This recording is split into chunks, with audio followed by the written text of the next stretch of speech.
All right, it is 7 o'clock on Monday, August 10th, 2020. I call to order this evening's Haslett Board of Education meeting. If people would join me with the Pledge of Allegiance, please. Pledge allegiance to the flag of the United States of America, and to the republic for which it stands, one nation, nation, under God, indivisible, liberty and justice for all. Woo, that was the wildest one yet. All right, thanks everybody. Madam Secretary, could you report on correspondence we've received since last Monday, please? Yes, since last Monday, we've received correspondence from Jason Kilday regarding ongoing decision-making with our recent decision to start the school year virtual.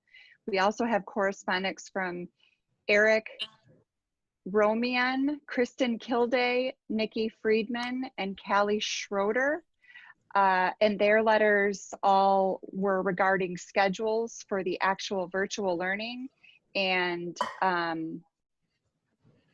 how it will affect families and scheduling their lives with school and everything else as far as daycare and other activities. Thank you. And I think Jeff Kilday was also representing the Haslett Foundation for Schools. Yes, if I'm remembering that correctly. Yes, thank you. Thanks. And let me circle back to acknowledge the board members who are on the call. I'm going to take a roll call. I've got Wheeler, Trustee East. Here. Collins. Here. Maury. Here. Mashad. Here. Palvarento. Here. 5, 6, and Tammy Lemmer is 7. Thank you, everybody. So now I don't have my little script in front of me, but I'm gonna sort of rehash a reminder for folks and or new information for anyone who's attending our virtual meeting for the first time. It is time for public comment. Each individual is allotted up to 5 minutes to speak on any topic. This is not a discussion portion of the agenda. It is more one-way communication from members of the public. There will not be any interaction or responses from the board at this point. Topics that are addressed may be applicable to other agenda items later on in the evening. But this is not a public forum. This is a meeting to conduct the business of the board. If anyone would like to participate in public comment this evening, I invite you to raise your hand if you are participating online via Zoom. And if we do have anybody who is called in over the phone, it does not look like we have anybody who's just calling in using the audio feature only. But if that is the case, please feel free to send an email to webmaster@haslett.k12.mi.us. And I will call on people in the order that I see them in the chat, or excuse me, in the participants list. So again, if you would like to speak with public comment, please use the raise hand feature. And Mr. Casson will unmute you once I've called and recognized you to speak. So I am showing a public comment request from Michael Brooks. And so Michael, you should get a pop-up message that says the host would like to unmute you. Click on that and you should have microphone access.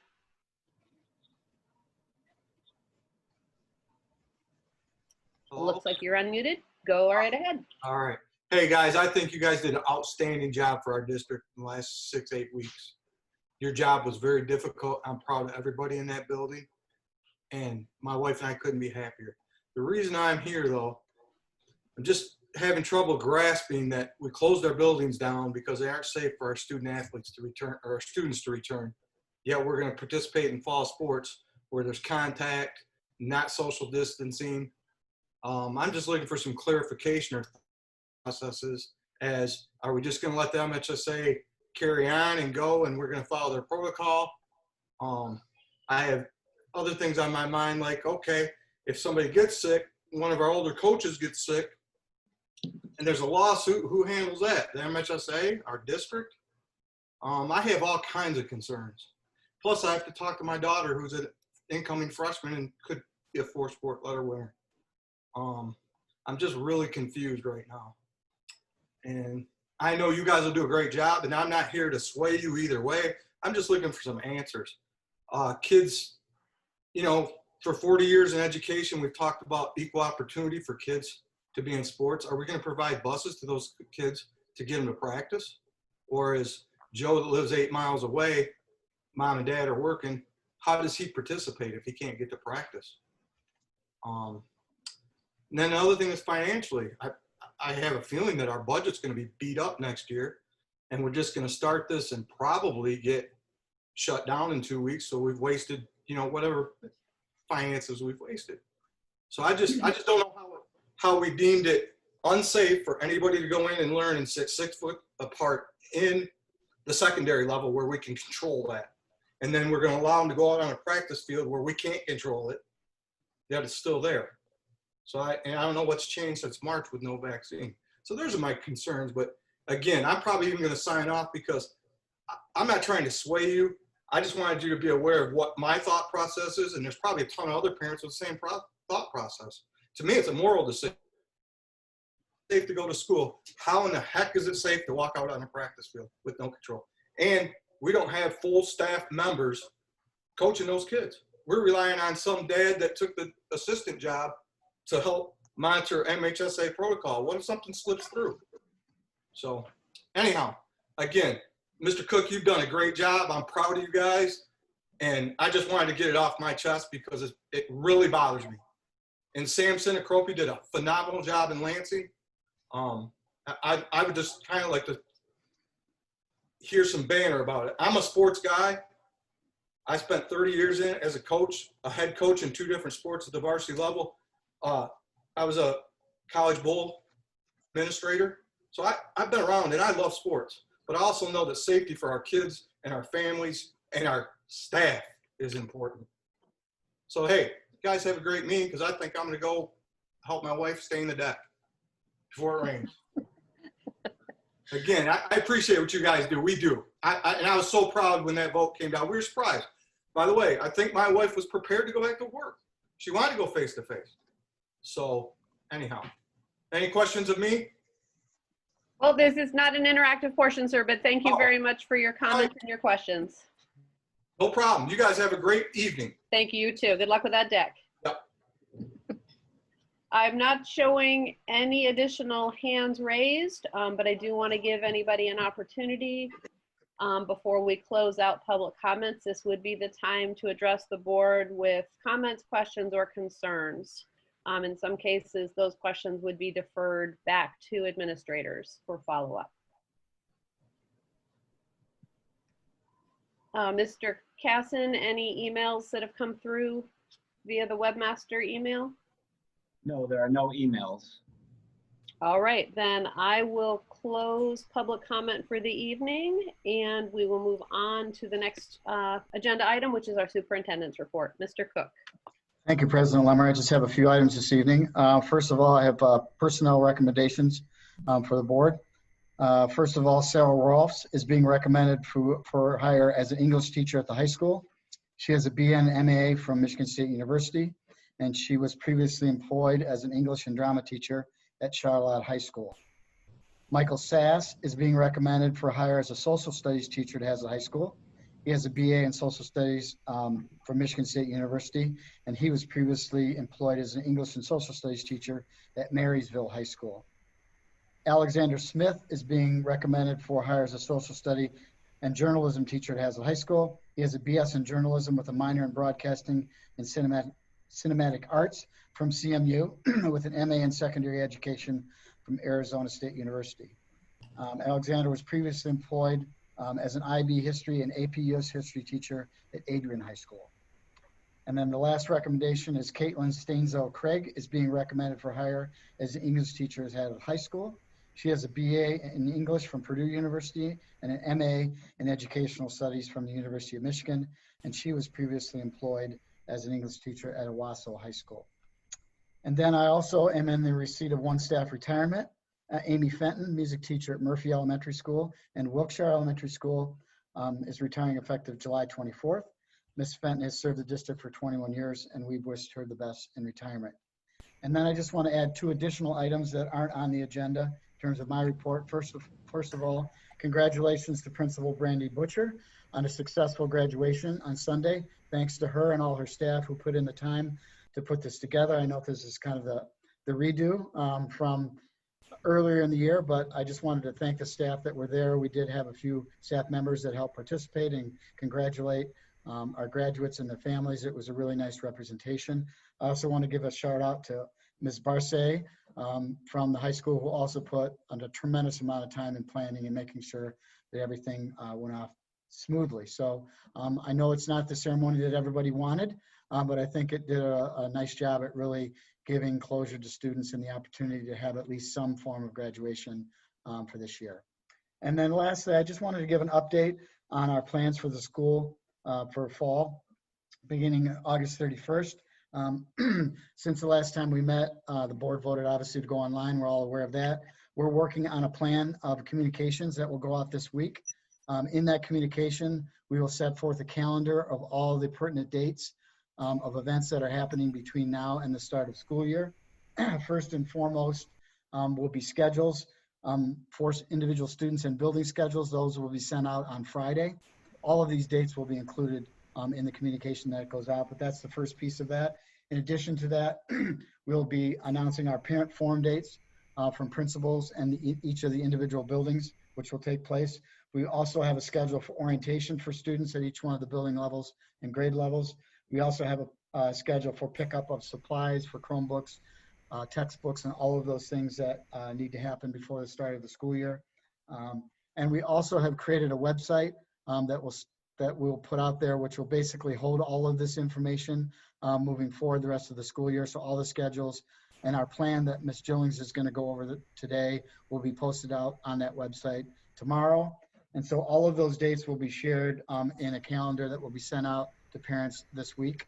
And then all of the information will be posted on our website. We'll push that on our app. So hopefully all of the dates and all the pertinent things that we're going to be doing between now and the start of the school year will be out there for parents to see. I know there's a lot of questions that we've been receiving. In addition to that, I did want to give an update about the Ingham County Health Department. We did receive their final version of their return to school toolkit.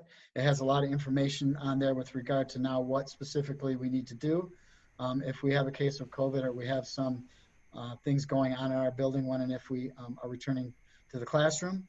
We did meet with the Ingham County Health Department last week, the superintendents in Ingham County, and they gave us some guidance on what that toolkit represents. And so we're very thankful that we finally at least now have some information from the county. They've been very helpful in giving us the information that we need in terms of when and if we're going to make the decision to come back in some form. So we've now opened that door with the Ingham County Health Department, and they've given us information on that. There's also other information that they've been able to give us in terms of all of those plans moving forward in terms of potentially opening schools. So that's all I have at this point, and that concludes my report. Thank you. Any questions from board members about any of those items? Steve, this is Karen. Is the toolkit also going to be available publicly, or how are we going to? Yes, we can post that on our website on the Return to School website. We can post it out there. It's basically a document. It's a really nice flow chart. It has information. It gives some scenarios, some examples of certain things that might happen and how we handle that. Most of those things, as we mentioned before, on a case-by-case basis, but at least now gives us individual guidance and kind of a flow chart of what happens in certain cases. We may have to look at that. We may have to look at adapting it somewhat, because what our families are going to want to know is, what are they going to hear from us? When are they going to hear from us? Mm-hmm. So let's take a look at the toolkit and see if we also have to communicate a little something that's more specific to what the families are going to want to know.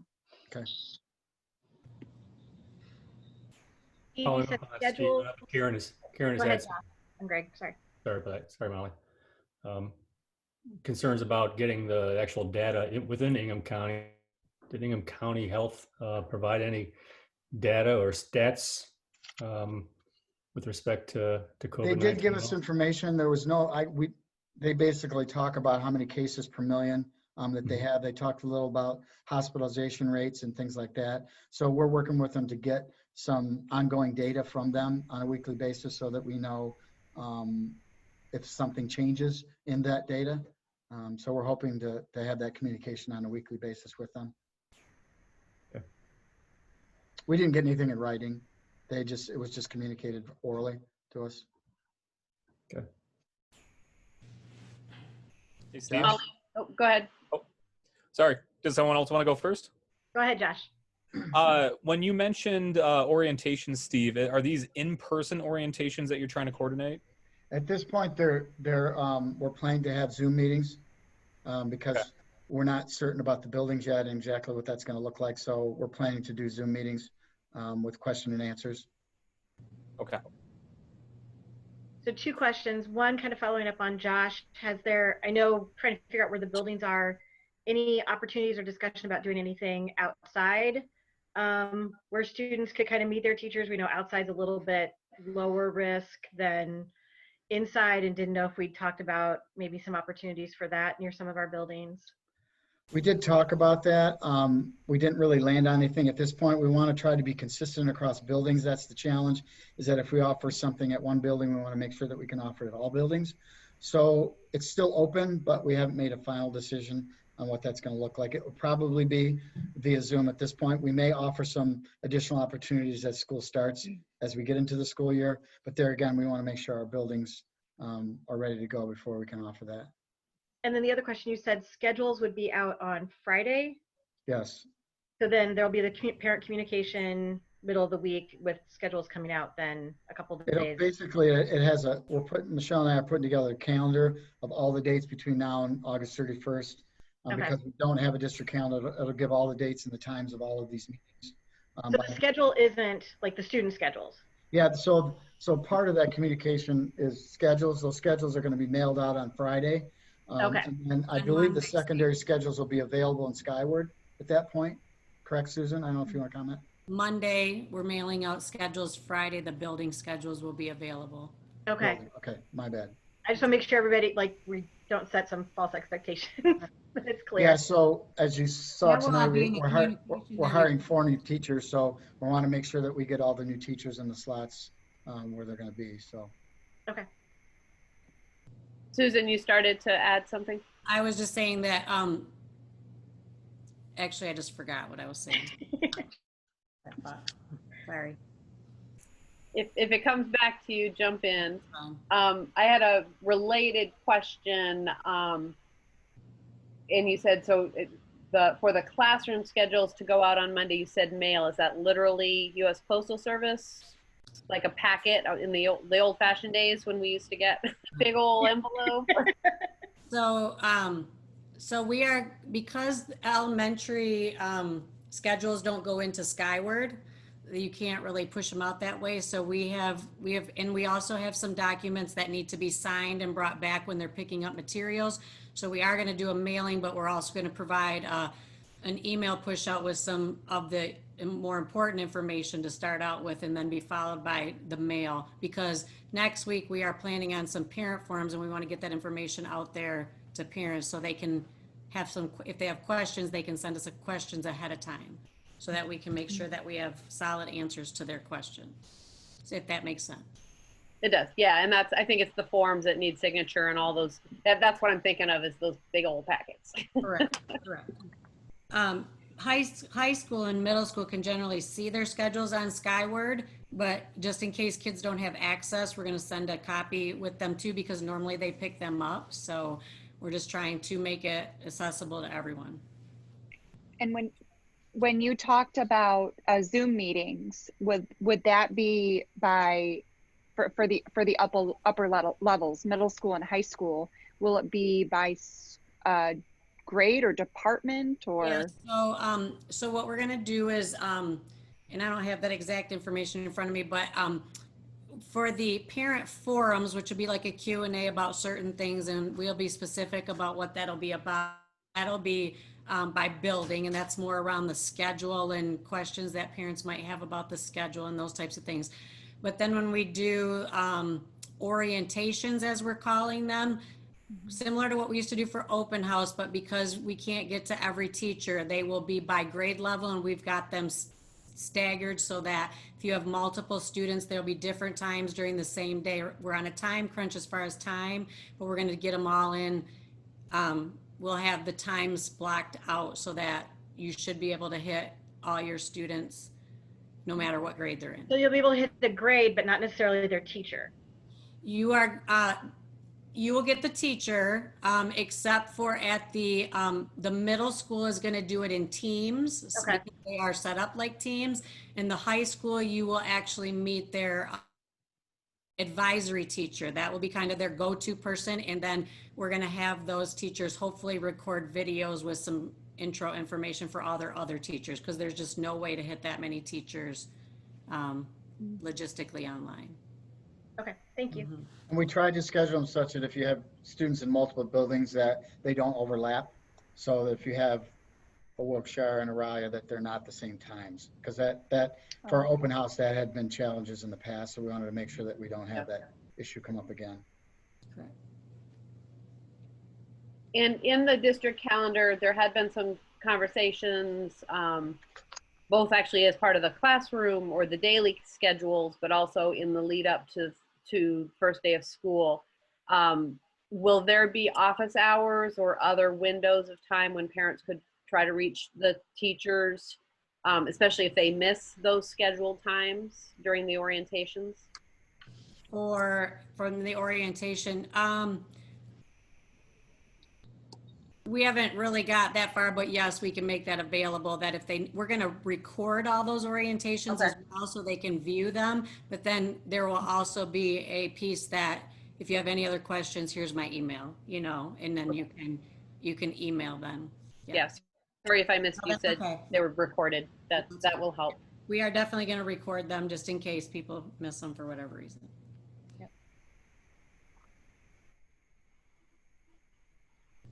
All right, sorry, I'm Any other making my questions? own notes here. Any other questions? Did we get to everybody? And I think, well, as was noted in the report from Secretary Wheeler, we have gotten some questions in about those individual daily schedules. So will we have an opportunity to talk a little bit more about that when we get to our return to school plan discussion item, or would this be a time to dig into that a little bit? So we don't have those schedules 100% finalized yet. So I would rather not venture into some of those questions, because if I don't have clear answers, I don't want to give misinformation. Okay. So well, I'll just reiterate some of my takeaways from the correspondence, in particular, some of the concerns for the younger ages, what was discussed, and granted it was a draft, and we tried to reiterate that what was discussed and shared last week were just drafts, but those drafts did seem to indicate that there would be a lot of online time for all of the students, including the younger grades, and so there were some concerns raised about that amount of screen time. So I don't know if that's something that's being looked at, or if there have been any proposed modifications that would alleviate some of those concerns. yeah, so as we develop the schedules, we're trying to, we're chunking things as far as what'll be whole group, what could potentially be small group. And again, some of our, some students that require more small group time might have a little more screen time, just because they're going to be in groups and in meetings trying to get the interventions that they would maybe normally get face to face and so forth. But we're going to try to balance the amount of screen time and asynchronous work, so that, because we understand that piece, and also know that all day Wednesday will be completely off, no screen time pretty much, other than I think the high school has a 20-minute Viking time or something like, or advisory time. But so we're trying to balance that out the best we can so that, because we understand that concern for sure. We're trying to set up a schedule too that will work if and when we're able to go back to school in some hybrid format or such, so that the schedule will not change. So we're trying to be consistent so that when we make that move, there won't be a new schedule out because we've now come back to school in a hybrid method. So that's the other piece, the challenge of putting this together. Yeah, because we want to be mindful that whether you stay remote, you know, for a long time as a student, or you come back, if we come back in hybrid mode, that we want to make that transition seamless for kids and keep the schedule consistent for those staying online. So that's proving to be a little challenging, but we're working those kinks out, because in the uncertainty that if we were to return and then go back out, we don't want to flip-flop between two completely different schedules. That would make it very difficult for students. So we're trying to iron out some of those pieces to make it as seamless as possible. Thank you. Yeah, Josh, did you have a question? I just had similar concerns on that as well. I see the need for, you know, making sure that we can make that transition. At the same time, we also have to, you know, think of the parents, and they're the ones hopefully wrangling everybody at home. I mean, that boils down to as simple as, if they have 3 kids and they have all different lunch times, you know, that parent is now serving lunch for an hour and a half. Just those little things that I think really need to be kind of taken into consideration, where like I said, I know a seamless transition for hybrid will be great. At the same time, 100% online has a huge amount of other issues that. But I think what needs to be remembered is that when we are hybrid, we will still have students that are remote, and they have to be in a similar schedule. Otherwise, it's going to be like a teacher is teaching 2 completely different courses, and that will be challenging for them. So I understand that concern about the lunch piece, but at the same time, the uncertainty of coming back, going out, coming back, that would be much more challenging for our staff and our students. So I don't have a good answer for that, because scheduling is what it is when you're in a building. You know, we can't have all of our kids on lunch at the same time. It's physically impossible to feed that many kids at one time, even if they're eating in classrooms. We can't do it. We don't have that capability. So we have to be mindful of those things. If we knew for certain how long we would be online and it was going to be like a whole semester, then that might be a little more logistical. But when we don't know that, it poses challenges. Oh, I understand. I just, you know, with us, you know, the decision that we made, we're putting a lot of weight on the parents here. So we need to make sure that we can alleviate that when we can as well. Mm-hmm. Great. Greg's got a question over there. Great, thank you. He's not on my screen, so thank you, Josh. Greg, go ahead. Sorry, Tammy, I should speak up.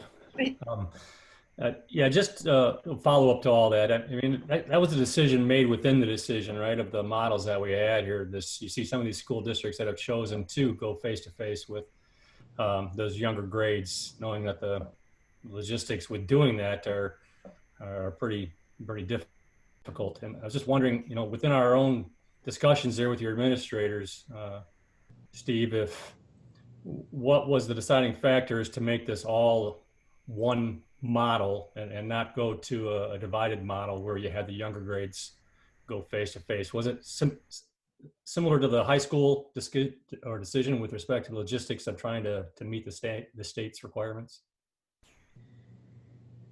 Yeah, I mean, I think, you know, we had to land on something. So, you know, we looked at a lot of different things. You know, could we possibly bring in, you know, younger kids? But I think when it really came down to it, you know, we tried to be consistent and make sure that, as Susan mentioned, the transition potentially back and forth, or however that's going to be as consistent in the schedule as possible, and not to have to change that, because once the schedule's set, having to change it makes it very difficult for staffing and making sure that you have all the right people in the right places. So I mean, there's no real good answer for that, other than, you know, we tried to be as consistent as we could when we put it together, making sure that it was flexible as much as we could, so that if we were going from in person to online or vice versa, that, you know, it would be as seamless as possible. But I mean, this is all new to us, so we're really, you know, this is uncharted territory, so we're really trying to be as mindful as we can, but also as flexible as we can.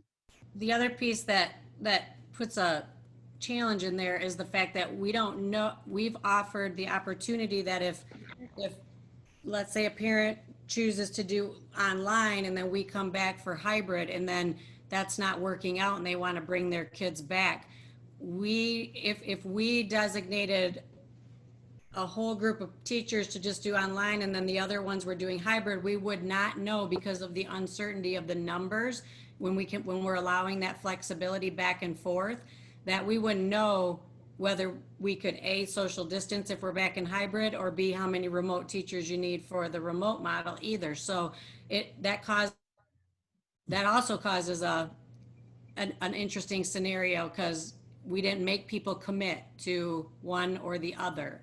So that, you know what I mean? That just becomes problematic when you try to designate staff for certain things. So to follow up on that, Susan, you reminded me of another question I heard. Had a parent who said they had picked one when we did the questionnaire a couple of weeks ago and wanted to know if there was still an option to change what they had picked for their kids. So if we do go to hybrid, you know, they're wondering about, should they make a choice now, or is there going to be another time as we get closer to whenever we go back to let parents make that choice again? And I didn't know if we had any updated kind of deadlines. Yeah, so, you know, there's going to be a transition period. So if we decide to go back in hybrid, when and if, we're going to have some time to survey parents to say, okay, now who's going to come back? Because then we have to, you know, we have to make sure that we have adequate space and adequate, depending upon what phase we're in at that time, we have to make sure that we can handle it. So we would send out another survey and give parents the opportunity to make that choice again once we get to that next decision point. Because we would have to divide them into cohorts. Unless we were in phase 5, we'd have to divide into cohorts and do all of that logistical as well. So again, and we are not making our families, you know, 100% commit to things, so that makes the scheduling piece even more challenging. Tammy, it sounds like some of these questions are kind of getting into that next level of analysis. It's going to have to come after we start school and we're in September and working towards a decision point, you know, no later than early October. So, you know, these are some of the issues that I would hope perhaps at our next board meeting, we can start to lay out the timeline and the framework of analysis that has to be done for us to move through those decisions. And much of this, how giving our families choice, and what is the evidence at the time showing us about different age groups. You know, I would think all of that would be part of that next set of analyses we need to do. Yep, that's a great point. Thank you. And I do appreciate everybody bringing forward the questions and the comments that we are hearing out in the community. And, you know, we said even last week, we made a decision, but that was just the beginning. So, and we have yet another quote unquote decision to make this evening as well. So are there any other pressing, imminent questions related to our reopening plans, aside from the actual roadmap document that we'll be addressing in a minute? All right, not hearing or seeing any. I'm trying to flip to my screen. All right, eyeballing everybody. Sounds like we're in good shape to move into our discussion, our official discussion items. And the discussion item number 1, we have members of Haslett's Voices for Change alumni organization. And I believe we have Michaela Ford and Jackie Duckett joining us this evening. And are you seeing the PowerPoint? I just want to make sure. No, I'm seeing a Zoom screen right now. Yeah. Okay. I was just about to ask what happened. All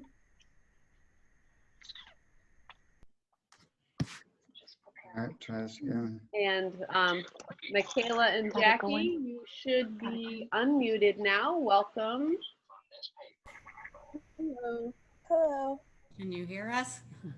Yeah. Yes. Wait, can you? Oh, yes, you can hear me. All right. Both of you are coming across rather softly, so go ahead and use your outdoor voices. Okay. Can you see the screen now? Yes. Yes. Okay. Yeah. Thank you.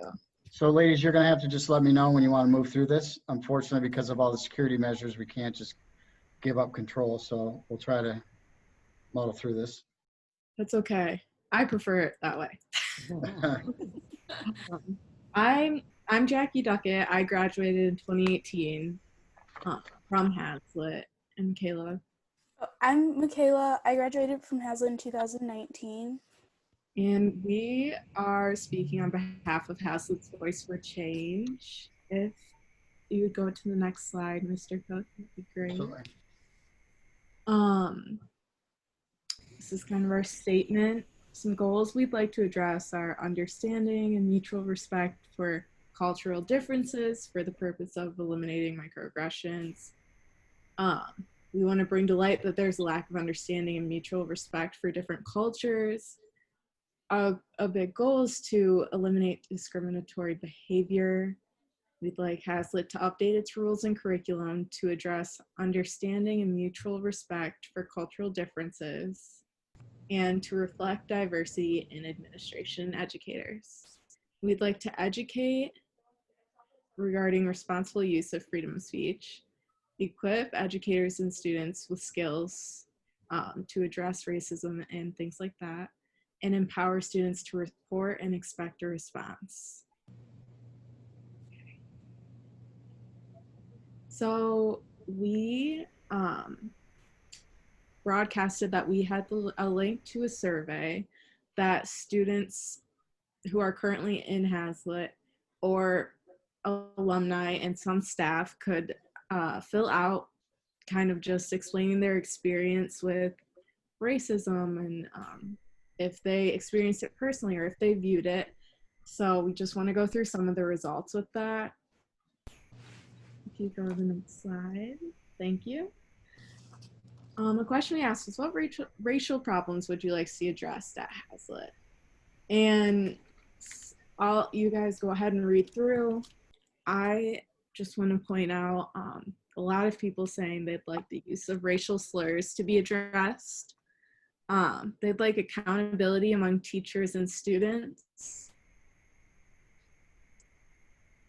And they would like to have a consistent way of determining how to discipline students or faculty if racism occurs.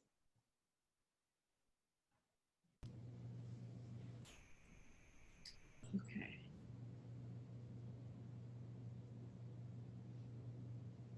Are we good to go on it? Will someone let me know? I don't know.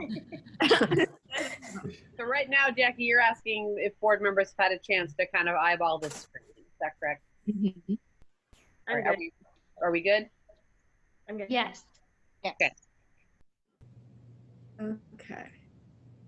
In this slide, people would like to see conversation about police brutality, see more diversity in their teachers, curriculum changes, and conversation about microaggressions.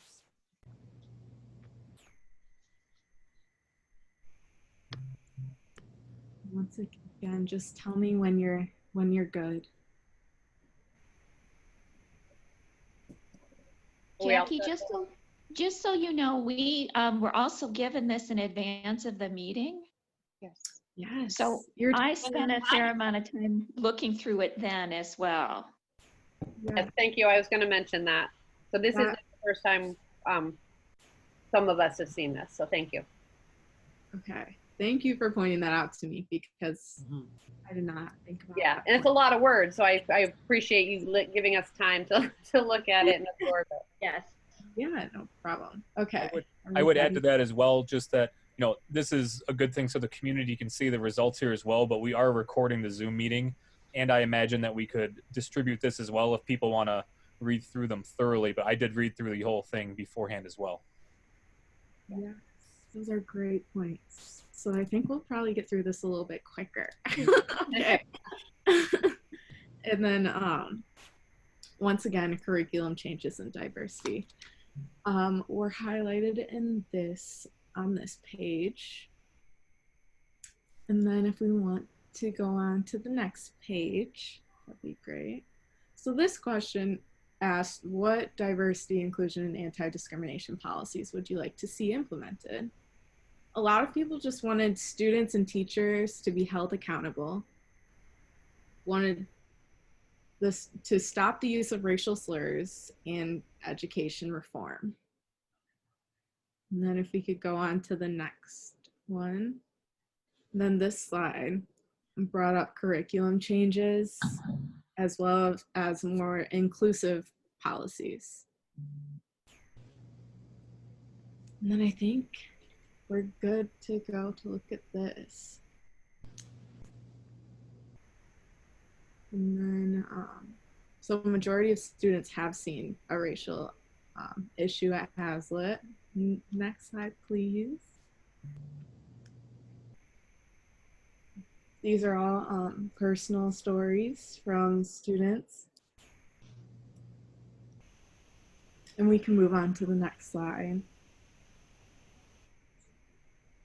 And this is once again, it's a little bit differently worded.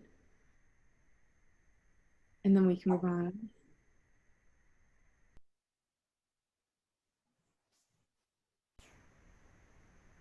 More situations students are describing.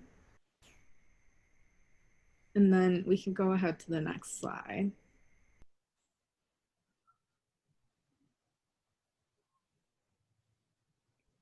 I think we could go to the next slide. Mhm. Okay, and then these 87.2% of people that they did not report, said they did not report an instance of racial inequity or issues. Okay, we can move on, please. And then these are kind of just, why didn't you report? And a lot of people just felt like they didn't think anything was going to happen if they reported. But some people did say they felt really supported when they brought their situation to staff. Okay, move on to the next slide. So on July 11th, we held a gathering in front of the administration building. And it was really awesome. As you can see, we had students, teachers, children. It was really, really empowering. And our main focus there was just advocating for diversity as well as education reform. But it was great. We had a lot of honks for support and a lot of thumbs up. It was a great, great moment. Okay, we can move on to the next. We were also just featured in the Lansing State Journal. You could find that link on the Lansing State Journal Facebook if you'd like to read the post or the article. And we could go ahead and move on. And we wanted to say that we have a Facebook group called Haslett's Voice for Change. It has 229 members and it's growing every day. If you have questions, you're totally welcome to write it in on the Facebook, message us. That's a platform where we could keep an open communication line. And if you just want to learn more, you're still kind of like, okay, so what are they going to actually do? We are going to be broadcasting our journey and updates via Facebook to the public. Another thing to mention about the Facebook page as well, we did release a full letter that we sent to the school board and that sort of stuff with our detailed plans, and it's like 8 pages long, I think. So it is really detailed. So if you want more information about the sorts of things that we're asking the school board to get involved with or to do, it's in that letter. And you can also see the full results of the entire survey that we sent out through the Facebook page as well. So really any questions that you have or anything else, that's a great place to contact us. Mm-hmm. Anything else you want to add, Michaela? I believe we covered everything pretty much. Okay, I think so. I think that's all I have to say too. Do we need the presentation up anymore, Tammy? Can I take it off? I think you can take it down. Thank you. Okay, I just want to make sure. Thank you. And so thank you, Jackie and Michaela. As you know, then just to let the community know, Secretary Wheeler and I participated in a Zoom meeting with representatives of your group, as well as I think all of our administrators were on the call, including all the building principals, assistant principals, the larger admin staff across the board. My sense was that it was a very positive, productive meeting. And one of the things that's a direct result of that meeting, and one of the requests that you've made, appears later on in our agenda, which is the first reading of a proposed policy change, which is incorporating language and making a commitment to diversity and equity being integrated across the curriculum throughout the district. So we appreciate you bringing that language to us, because I am certainly an advocate for let's be explicit when we want something to be a priority and we want everybody to be on the same page about that. Let's be explicit about it. So I'm happy that that is moving through the process in terms of what we need to do to get policies changed within the district. Did you have questions or comments about that meeting, or any progress or efforts that have happened since then? Me? Jackie or Michaela, or certainly board members can hop in as well. Okay. I don't have anything on my end. We are working on like another gathering safely in the future. But that's something I wanted to throw out there. I don't have anything else on my end. Greg has a question. Tammy? Thank you. And ladies, thank you so much for coming forward tonight. I admire your courage and your activism here, and we appreciate all the input and the efforts that you're putting forward here to bring attention to these issues here. Unfortunately, one of the limitations to us as a school board, we all don't get to attend those meetings. So I was hoping President Lemmer, if there was going to be some meeting minutes maybe put together to give the rest of the board members a rundown of what that meeting was about and what was discussed, so that we can be, better versed on it all. So. Well, essentially the letter that was addressed to us early on, it was really a walking through of those requests. They went through the survey that was just shared with us. Kind of very similar to the conversation that's happening now. But as you said, we're not allowed to meet as a full board, so there were just two of us represented at that particular time. But I think the letter with the specific requests as well as the survey were two of the big things that were discussed. One thing that came up, Mr. Barker, our new assistant principal at the high school, has experience with restorative justice practices. And so there's been a verbal commitment to incorporating that approach when there are issues as they relate to either blatant discrimination or even the microaggressions and some of the other examples of bias that our students have unfortunately experienced.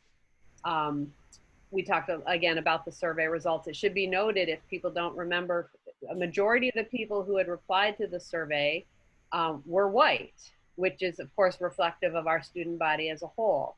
But the fact that so many people had witnessed and or experienced racial issues, bias, discrimination, etc., either as a recipient or as a bystander, if you will, that was very telling.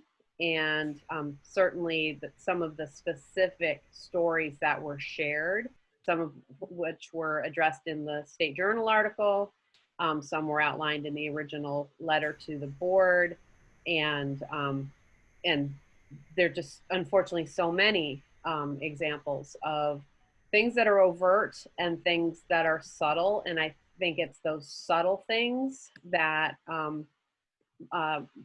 white people who have experienced, or we benefit from white privilege, even if you don't feel like you have a privileged upbringing, in a setting where you are the racial majority and perhaps have not had as much exposure to people of color or people with different backgrounds or experiences than you are. It unfortunately becomes very easy to disregard the experiences of those other individuals. So I think that's why we're committed, or I personally am committed, and I feel that in the conversations we've been having as a board and with the administrators, that we are very committed to making sure that we're addressing those concerns and those issues, and that those microaggressions are not normalized, that they become addressed, that we're holding people accountable for their actions, their behaviors, their language, etc. So Tammy, just a quick kind of plug. I know that our social studies standards for Michigan are still relatively new, and our social studies faculty have been working on how to update the curriculum and how to make changes. And so I think it's a great time, as we're already having to make changes in our curriculum, to really think about how we can incorporate what you guys have found, those survey results, and really think more broadly about these issues. So I know our faculty are busy with some more pressing things right now and trying to get the curriculum online, but hopefully as we look at new teaching resources and how we're really going to teach history and social studies in a different way, that we are always keeping this at the forefront of our mind. And I would argue it's not that they're more pressing, it's that they're more time sensitive. Yeah. They're more, there's a deadline, right. A slightly more urgent deadline. Tammy? Yes. Two things. One is, I would like, whether it's tonight or in the future, just to have a bit of conversation at the board level about the phrase microaggressions. It's kind of a term of art, and I have an intuitive sense.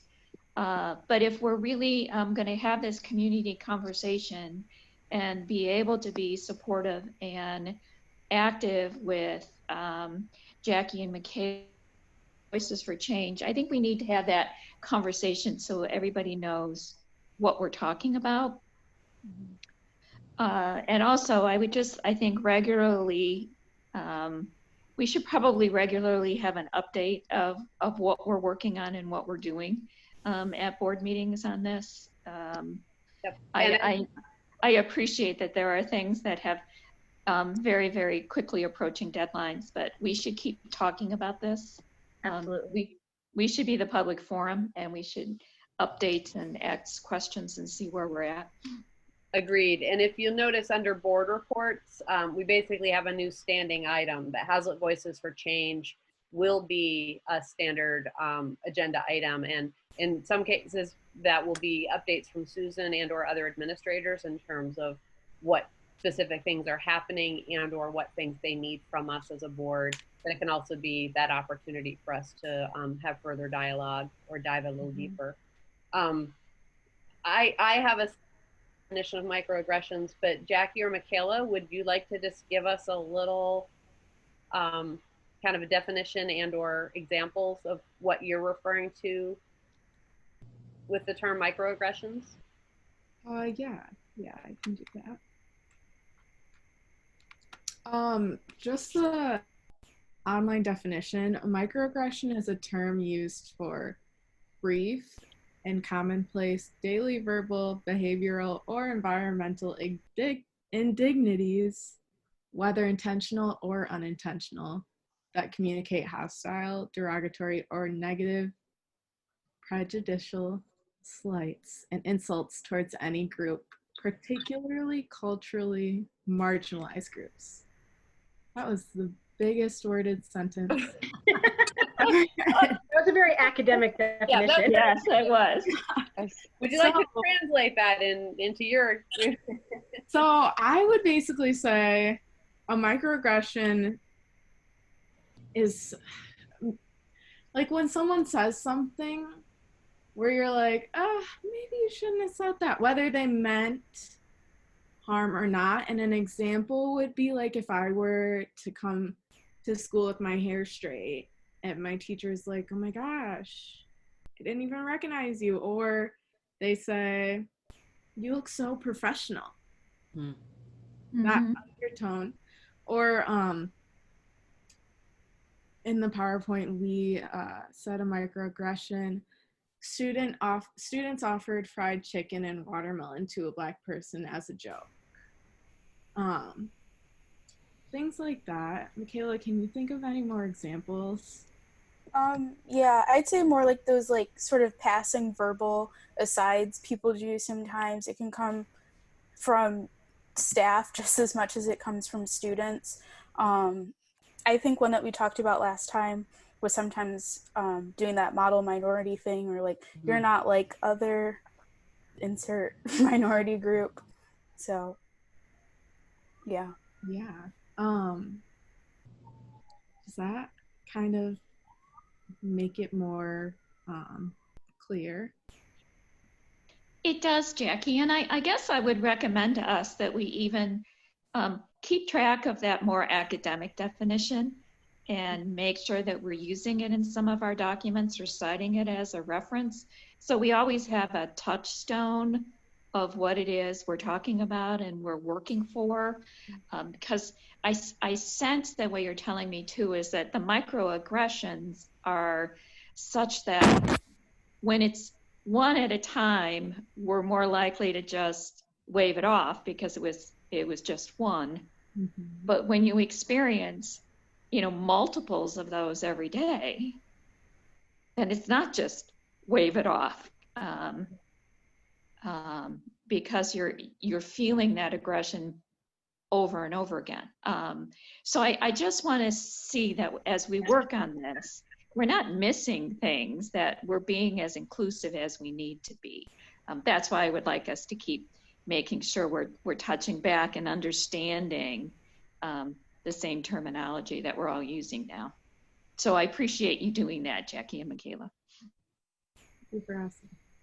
And I think that question Karen asked, for me, brings up a larger point of, what can we as a board do as far as our individual and professional development, and make sure that we are kind of challenging ourselves and really thinking critically about what it is that we're doing and how we're representing the community and what we can learn. Because I know I always feel like there's a million things I don't know and still need to learn. So, I think we should probably challenge ourselves as a board to think about that as well. Yeah, and something I want to point out too is that we, as Haslett's Voice for Change, are also growing and learning and finding out new things as we are going along this journey too. So yeah, we don't know everything.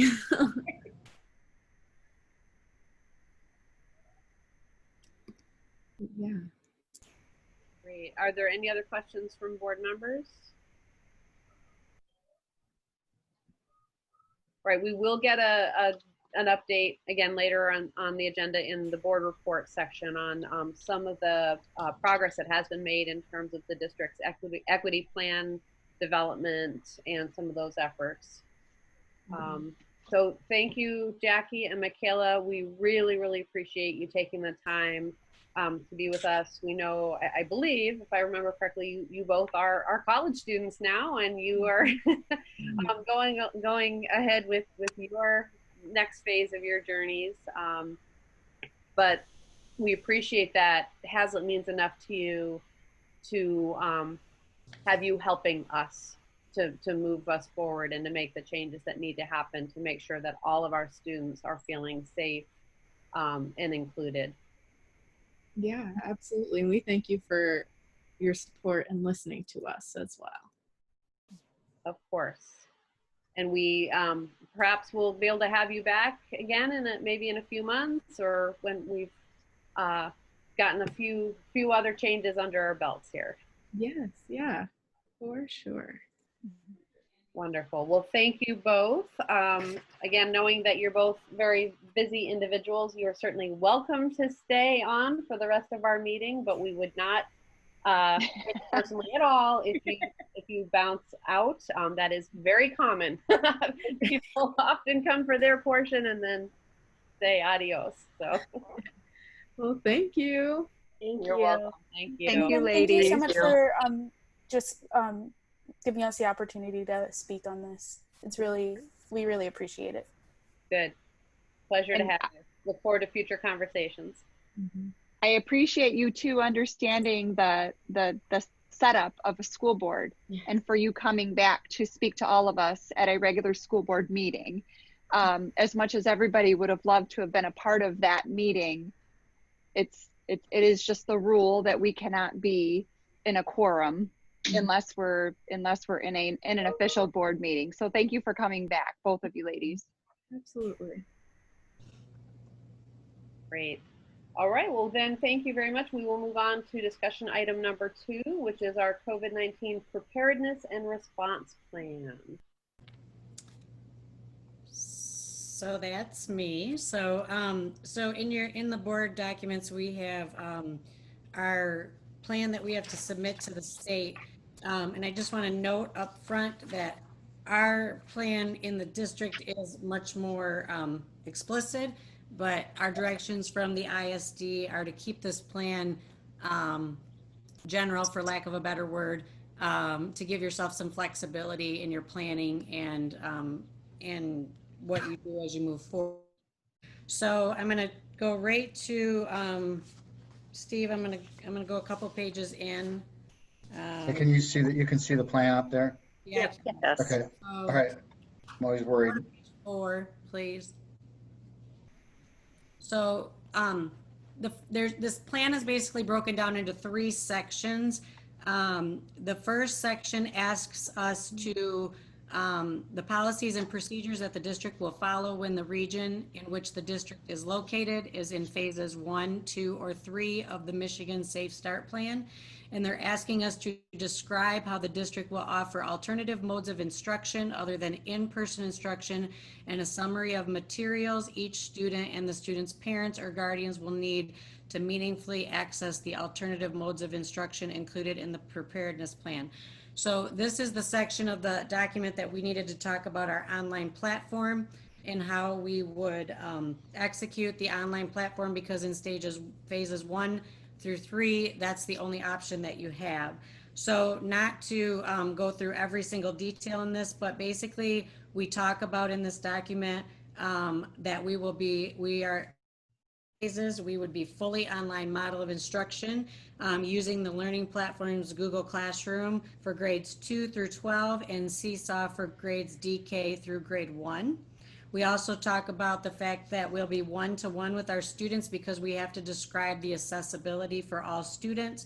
So we have to talk about in there that we will issue a device to every student in the district, and that we will also make every attempt to gain access to for them if they do not have that available to them. It also talks about they will have access to their grade level and course textbooks and resources that will be sent home with them to complete their work. We talk about the fact that students will not be penalized for the inability to fully participate, but we're finding ways to keep families engaged through both the online platform and, if necessary, in the case that a student would not have the ability to get internet access for whatever reason, then we would provide them with paper packets, and that's outlined plan as well. We talk in here about staff contact as it relates to attendance and communication with families. We talk about the fact that we will have some office hours and that families can be contacted through email and phone communication. We talk about the communication piece through the online platform, whether it's Google Classroom or Seesaw.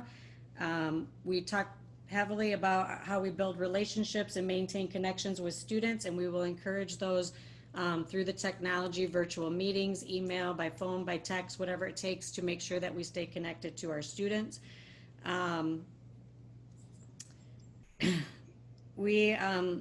There's a section in here in the 4th paragraph about monitoring attendance and their access online. So we will keep close tabs on whether or not students are accessing things remotely and what their assignment completion is, because again, different from the spring plan. Grades will be as normal, and report cards will be issued for online work and participation and those types of things.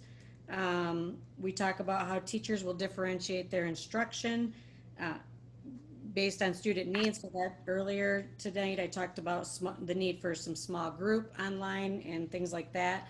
And that's where differentiation comes in from whole group. We outlined in here that we will have parent forums and small group parent orientations via Zoom or possibly in person, because we had to put in every available opportunity that might apply as decisions are made. We talk about maybe needing to have some one-on-one sessions for families if that's necessary to make sure that they understand the learning platform that their students are going to be using. We talk about supports that we will use for our ELL students and some of our special education students to make sure that they are successful in the online platform. We talk about dual enrollment courses and how we will work in unison with the providers for those courses to make sure that that process is seamless. We talk about the CTE programs that our students are involved in. That would be Wilson Talent Center, and how that coursework will be completed. And there's a couple different places in here that, again, we talk about those individual packets if those are necessary. At this point, we're not anticipating the need for that, but we always have to leave that option open just in case. We talk about how we're going to monitor mental health of students through our counselors and our and supports through DHHS and ISD supports that are available to us. We talk about surveying our parents to talk about the current mental health needs of students and provide some kind of an online form to request support. That's still in development. And then just making sure that we're keeping ongoing tabs. That's why even at the high school, we built in an advisory period, because it will give students that extra person to check in with and someone else to just have those extra set of eyes on them while they are not face-to-face with us. So that pretty much outlines how we laid out our online portion in this document for what they are requiring. And then the next section talks about if we're in phase 4, our plan, but this part of the plan does not to know any type of instructional pieces at all. This has more to do with safety protocols that will be in place if you are to return to school.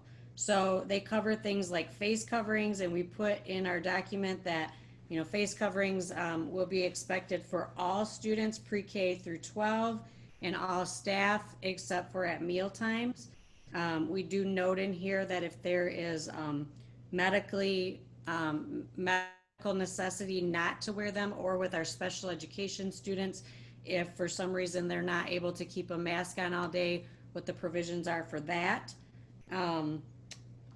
We also talk about how we will keep track of people that have been made exempt from that particular mandate.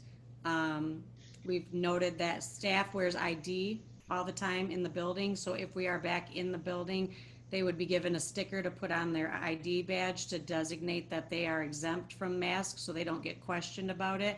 And with students, we will purchase probably a wristband of some sort, similar to what kids wear, just for style, you know, just for random wristbands, so it doesn't stick out, but our staff will know what that means and what it designates.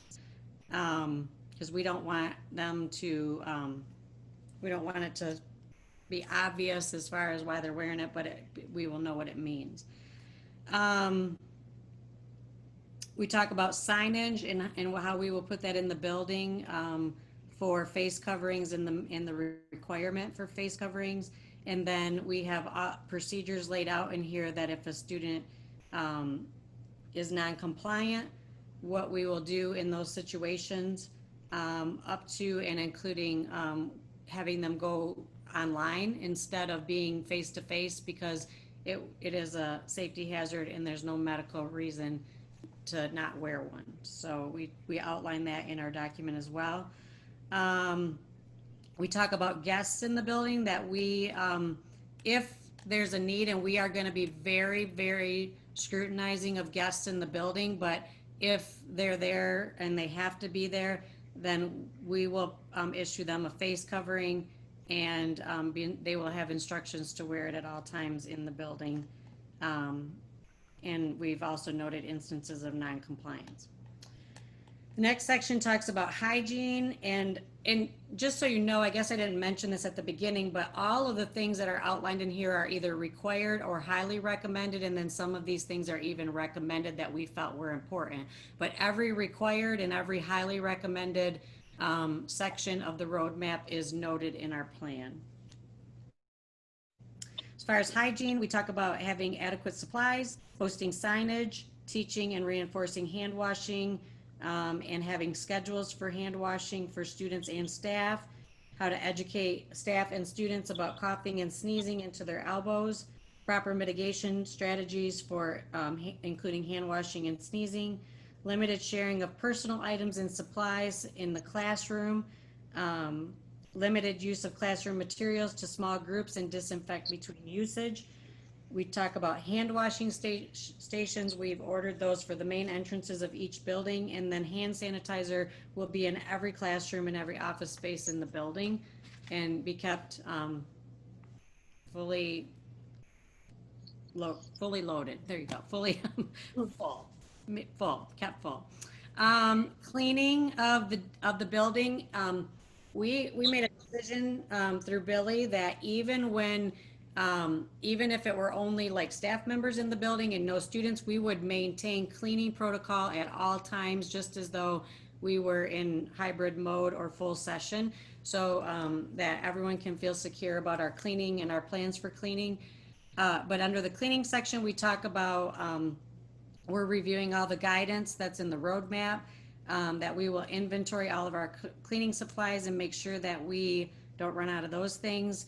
Talk again about the cleaning stations that will be available, and then we also talk about the fact that we will designate closets in the building to keep some of those cleaning supplies so that they have access for teachers if they need extras or whatever they need. The custodial team, we already have maps of the building for cleaning schedules, so we're just going to make sure that those are updated, and that way if there's any subs in the building as far as for cleaning purposes, that they will know the routines for the new procedures.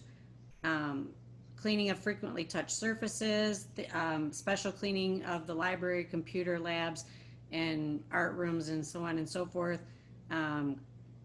Classroom teachers, if there's a need for them to wipe down student desks or that kind of things, we will not only provide them with the materials to do that, but the masks and gloves and things that they need to have in order to do that, and then a proper place to store those things in their classroom. Playground structures will undergo normal cleaning routines, and training on cleaning materials and protocols will be provided through our virtual online platform that we use, SetSeg. They have a program on there now for COVID updates. For athletics, so we are going to comply with guidance from MHSAA at this point.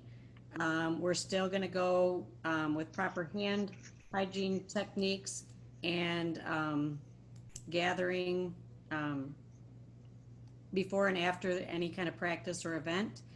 All equipment must be disinfected before and after use. Inter-school competitions may be held. Facial coverings, and we would request that the other schools do that. Busing must be cleaned and disinfected before and after every use. Spectators, if spectators are allowed, then they would have to have facial coverings as well, and social distance appropriately. Each participant must use a clearly marked water bottle for their own individual use, and there should be no sharing of that equipment, their water bottles. Handshakes, fist bumps, and other unnecessary contact must not occur. Weight rooms and conditioning activities of shared equipment. We prefer that those things go on outside. Outdoor physical conditioning activities are allowed while maintaining social distance. And again, those guidelines have changed very recently, but so we are just going to follow the lead of Darren at this point until we get further clarification on those things. Large scale indoor spectator events, we probably would not allow those or limit to under 100 people for outside. Under the screening process, we're going to follow the protocol from the health department. We did get that more explicit document from the health department recently, but our guidelines are definitely in the roadmap as well. So we will cooperate with the health department in implementing protocols for screening of staff and students. We have a designated quarantine area and a staff person to care for students in every building. Symptomatic students, and again, all of these procedures in here, we will follow the guidance under the toolkit that was provided, but symptomatic students will be sent home. Students who become ill with symptoms will be placed in our quarantine area, and parents will be required to come and get them as soon as possible. We will make the communication with parents immediately once we have, and we'll give them clear directions on how we want them to follow up with their student and where to report for testing. We will notify the health department of those situations and then do any follow-up that they are requiring from us. We talk about staff who are unable to work, who are displaying COVID symptoms. They will, that if they're displaying COVID symptoms, they will have to report to us about these symptoms, and then we will monitor how we proceed based on the laws that are in place in the plans that we lay forth for our staff. Positive tests for staff members will result in a required quarantine away from school. Staff will ask staff to conduct daily self-examinations and report that out to us. Families will be encouraged to check their students' temperature at home, and we're going to develop some kind of a reporting form for them as well. We do reserve the right to check students that we feel were not tested or are displaying any symptoms. And visitors to the building will be limited, and we'll have screening protocols as well with temperature checks and questions that need to be answered. And they will have limited access to the building. For testing, we have to department. Students or staff who develop a fever or become ill with COVID symptoms at school must wear a mask and be transported. We won't make the staff be transported by their parents, but we would probably call someone for them. But students would be transported by their parents or an emergency contact or an ambulance if necessary. Symptomatic students and staff will be sent home. Families will be notified in the event of a lab or clinically diagnosed case of COVID.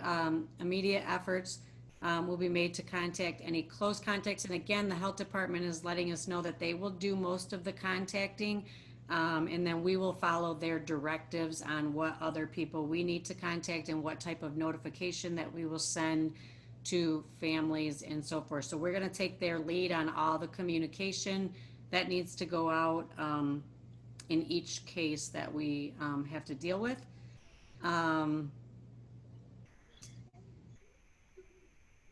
We will notify local health officials if we have any possible COVID-19 cases, but we will definitely maintain confidentiality. And I want to stress that a little bit because, there's a little misconception when we met through public comment and some things that we heard that, we want to know who the students are. Again, we would never give out that information about confidentiality. The health department would be the one to notify of specific information like that, but the school cannot do that to notify about specific names of students and staff.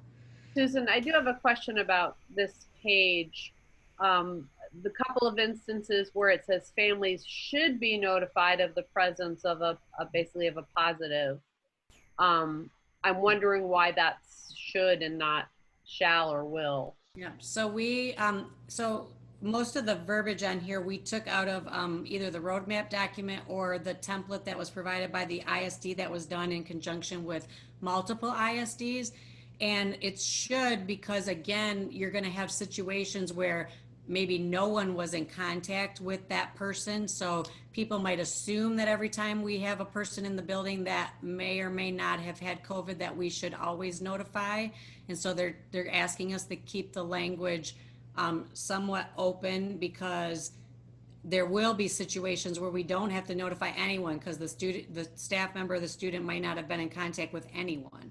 So in that point, we don't have to notify anyone. And again, that's why I just want to keep reiterating that we will take our lead every time from the health department to make sure that we're making those decisions appropriately. Does that make sense? It does. I think I'll need to ponder that one a little bit. Because I think if there was a known exposure, like if there's someone in a classroom and that means there was a potential exposure, then yes, we should notify people. But saying we should in this document doesn't say that we are going to notify them when there's a known exposure. But I think, Tammy, there's also, and Susan, you can correct me if I'm wrong, it's not necessarily on the school district to notify. That's the health department responsibility. So I think that saying family should is that's us working with the health department to make sure all those who may have been exposed are notified. But it's not, that really is the health department's job. Mm-hmm. I guess that's an uncertainty to me here, Molly, as I read the document.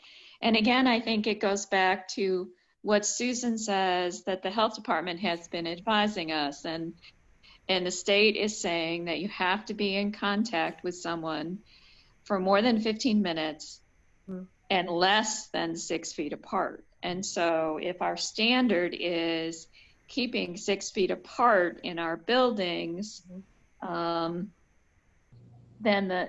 the conditions won't be met for notification. So this is just going to be full of twists and turns as we try to actually, our building administrators actually try to administer this piece. And in a couple of the curriculum director / Ingham ISD Reimagine meetings that I was in, we had a representative from the health department, and it was just stressed that in each situation, they will guide us and help us to make appropriate decisions and let us know what we need to notify and what they will notify. So for me, I think that feels safe, and because they're doing all the contact tracing, we're not doing that. And so we'll take our lead from them. I wouldn't want to leave that on a building to have to make that decision. Oh, and I get that part. And yeah. And I understand that the contacting should be happening from the health department, but this doesn't, I know we're intentionally trying to stay general to accommodate all of those different twists and turns. We will have situations where we have to send certain letters and notification, but again, they're going to guide us through writing those, help us, but they will also guide us in what specifically to put in those documents. So. Okay, thank you. The next section is about busing and student transportation. So on the bus, before students get on the bus, they will have to use hand sanitizer before getting on the bus. Bus drivers, staff, and students all on the bus. That we're asking all students, we're not asking, we're requiring all students to wear masks on the bus. If we do have a situation where a student maybe for medical reasons cannot, or extreme special education circumstances that could not tolerate a mask.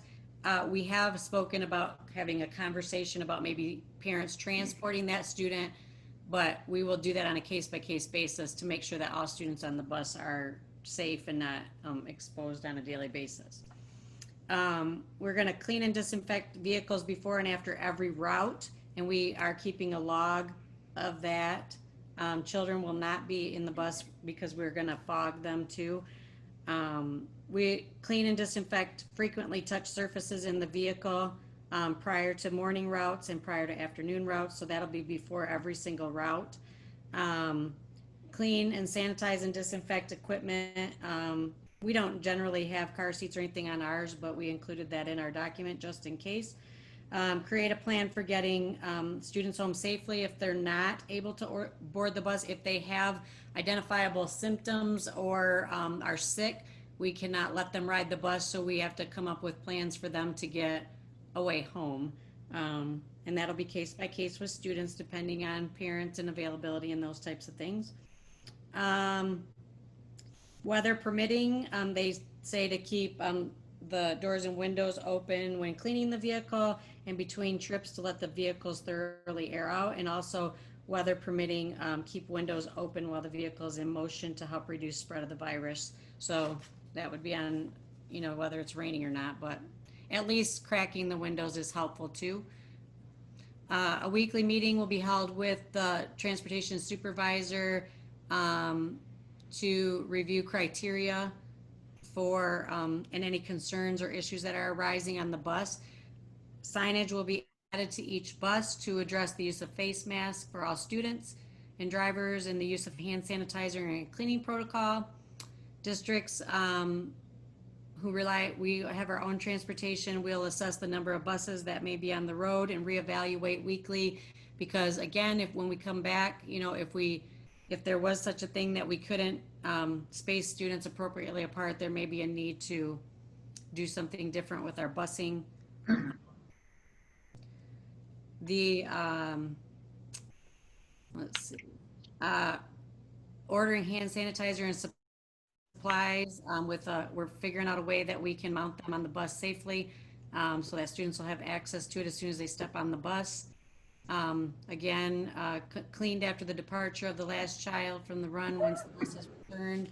Logs and videos will be maintained of all the cleaning. Face masks will be available at the entrance of the bus in the case that a student does not have it when they get on the bus. And communication will be sent to families related to mandatory nature of wearing masks on the bus, and that all staff and students must wear it in order to be transported unless it's determined to be not feasible to wear. So that pretty much covers what we had to do for phase 4. So again, they leave it quite open on whether you're in hybrid or online mode during that phase. And then for phase 5, it seems very simple after all that wording, that basically I thought we did it wrong, but I double checked with the ISD and we are accurate. That basically they are just asking us if we are going, what's listed in the roadmap, the Safe Start plan that's labeled strongly recommended, whether we will keep all of those protocols or whether we will choose, whether we will choose to eliminate some of them. And basically what we say at the end of this document is that all of the highly recommended or the strongly recommended protocols will be kept in place for phase 5. Any questions? I have a question, Susan. Is this intended to be a one-time submission? Yes. Or do they don't anticipate that if we have to continue with this 6 months down the road, that we might not find a need to amend it?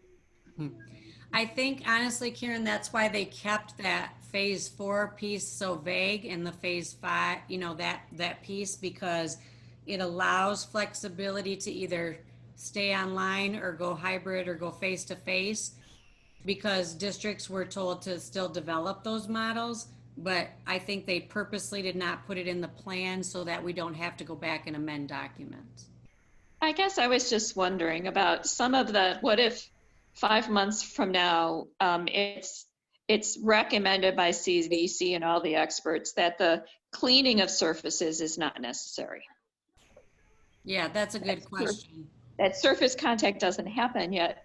We have clearly said we're going to clean all those surfaces. And that's why I'm wondering if there's any thought to being able to amend this at some point, because the science and the health recommendations have changed. I think that's a great question, but I have not heard that we would be asked to amend anything, but that could come out, you know, honestly, if things change like that, that could come out. So Okay. I will keep you posted if it does. This is Tammy. A question on the previous page, well, related to phase 5. It says when the state of Michigan reaches phase 5. So that's a statewide. It wouldn't just be within our region. That's the way that I interpret it, yes, is that the state of Michigan reaches phase 5. Well, so like in number 1, it says when the region in which the district is located is in phase 5. So. Oh, but yes. So we could say we don't want to move until the whole state is there, Yeah. even if our region is there ahead of people. I guess that's the semantics of how that's worded. I can modify that to put when our region is in phase 5, if you'd like. I'm not saying I want to do that, but that was the clarifying question I'm asking. Mhm. We could, it's you know, we can opt to be more strict than Yeah, we can. necessary. We could say we want it to be with the whole state.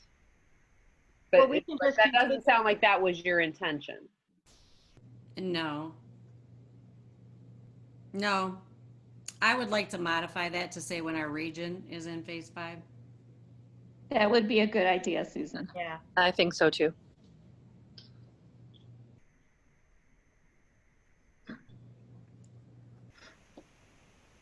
So what I'm going to put is when the region in which our district is located is in phase 5. That's fine. Okay.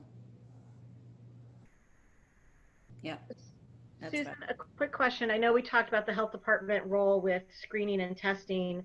Just wondering if in the superintendent's meetings with the health department, if there's been any discussion of other support or help from the health department as schools are talking about maybe being open. Have they talked about kind of going over all the cleaning protocols and maybe their EH staff being able to give some training or some feedback or anything like that as we're looking at trying to follow the best science that's out there? For the cleaning protocols? Well, so, you know, the environmental health staff at the health department kind of understand all of these protocols. I know they're working with a lot of our local restaurants going in and saying, yep, you're doing what's required, you're going above and beyond. I'm just wondering if they've talked about trying to make any kind of education or training or kind of support like that available to the schools whenever they get to a point where they're looking at trying to bring students back into the building. I have not heard that in any of the meetings that I've been in, but I can inquire about that. I've not heard anything else I haven't heard any. either, Molly. Okay. Don't tell them I volunteered them, but I think it would be really great if they, because the folks that are there, I mean, they know this stuff really well, and I think it'd be great to tap their expertise if we're able. Okay. But that's an important point too, is that we're asking the teachers to do things that they don't normally have to do or they're not normally required to do.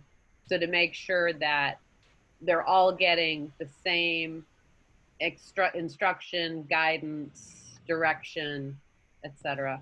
I haven't viewed I'm understanding that SEG's got some online videos related to COVID, but I'm not sure if they're addressed in there about that type of thing. So I'll look in there as well. And especially like we're talking about diluted, you know, bleach solutions or whatever. So all of our cleaning, how do you do that safely, et cetera, et cetera? Yeah, so we wouldn't ask, that would be all done by our custodial staff, and that Billy would oversee all of that to make sure that everything is, you know, the products that we're using and available for teachers to clean and whatever are the right products, and they're all pre-done, pre-mixed and everything. We would not ask them to do any of that. That would, and I know Billy's keeping up on all the percentages that have to be in any products that we purchase and stuff. So. Thank you. That would have been my expectation, but thank you for being explicit. Yeah. Just for the record, and I didn't scan this with my typical eye, but since you have to make a change anyway, there was a typo on page 7, closet. I think you've got closed, and it should have been closet. Okay, my page numbers are not on here. So. Oh, they were on the page. It was, oh, shoot. What's the heading that it's under? And I can find it. I don't remember. I wrote down the page number, sorry. But it was about cleaning supplies and storage. And then on what I was showing is page 10, when they were talking about the buses and the transportation and leaving windows open. From page 9 to 10, you have an extra bullet. There was a phrase that I circled that on mine, so I did see that.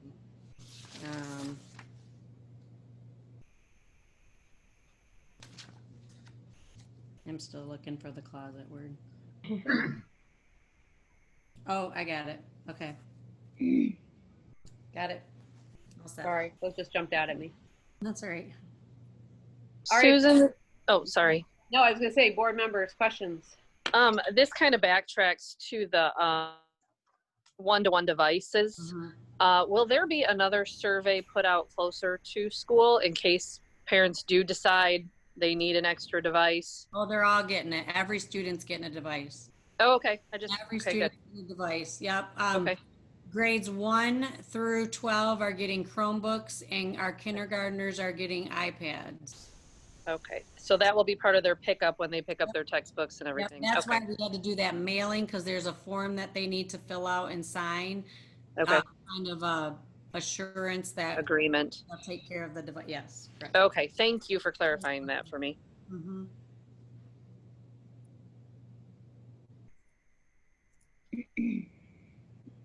I have another question under the athletics portion and a public comment. There was a question raised about this.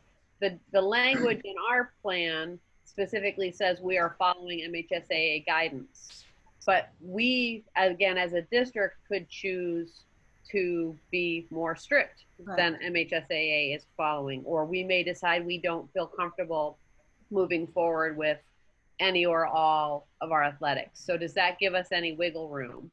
Yeah, so that's why we left all those bullet points in there, because those were the criteria when they did conditioning over the summer that you had to do for different events and stuff. So Darren wanted to leave that in there. But the MHSAA piece is just kind of standard language that everybody's putting in their document, but you don't have to follow their guidelines. I mean, if you choose to say that you don't want programs, you can do that. Should we put in language then that says, should Haslett Public Schools offer any or all of its sports, we will follow those guidelines? We could do that. And Tammy, is that topic on a future agenda, or is Darren going to update us? When will we know about athletics? So I will speak to that just for a minute. So Thank you. You know, we've been, unfortunately MSHA didn't do us any favors because they can't come, they haven't made a decision. So you know, we've been following their guidelines up to this point. Obviously, you know, Lansing shut down all their athletics. Superintendents have been talking every day over the last several days about potentially coming together as a group, either by conference, by county, whatever that looks like, about making decisions regarding athletics. We're trying to get all together before we make a decision. But at some point, once we come up with that recommendation, we'll absolutely share it with the board so that we can get guidance moving forward. But we've been hoping every day when the MSHA comes out with another announcement that they'll, you know, that they'll change their mind, but they haven't. So we've just kind of been in a holding pattern for right now. But I will tell you that there's a lot of support among superintendents around the county and the tri-county area of potentially shutting down either contact sports or all sports. Okay. And currently the teams are practicing because MHSAA is allowed. Correct. Yep, today Correct. was the first day. That could change tomorrow or the next day. Understood. Thank you. So on many, as Susan, you've seen, many Big Ten or many Division I conferences are already starting to make the decision to close down. So Susan, as you look at the language there, I guess I would be careful because I think we can probably always do something that's more stringent than what we've written there, but I don't think we could do anything that would be less stringent than what we've committed to. So I was okay with the language. I guess I'd just be a little cautious about I'll how, talk to if you Darren about change the that. athletic piece. I'll talk Because to we Darren can about always be more stringent, and if it means that there's a decision in the area to not do sports, that's more stringent than what's there. So Right, right. Yeah, I'll talk to Darren again tomorrow to see if anything's changed and if he wants to change some stuff in here. Well, we have to approve the document tonight though. Oh, true. Well, then we could, I did write on my sheet that should Haslett Public Schools offer athletics, we would follow the following guidelines. And then that we can opt out too there. yeah, I'm okay with that. Yeah. Me too. Great, thank you for clarifying, Karen. Anything else? Other questions or comments? A lot of it wasn't new. We've walked through a lot of this guidance when we were making our decisions about whether to go in person, online, or hybrid. But this is basically our commitment to follow these processes and procedures.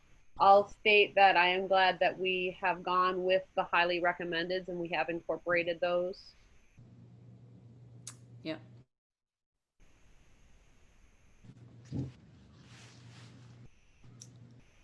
Trying to scroll to my screen. Other board members? Good.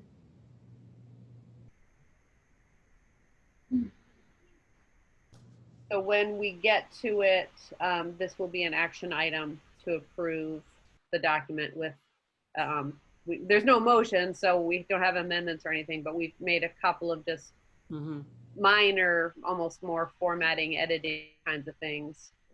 But it'll pretty much be as presented.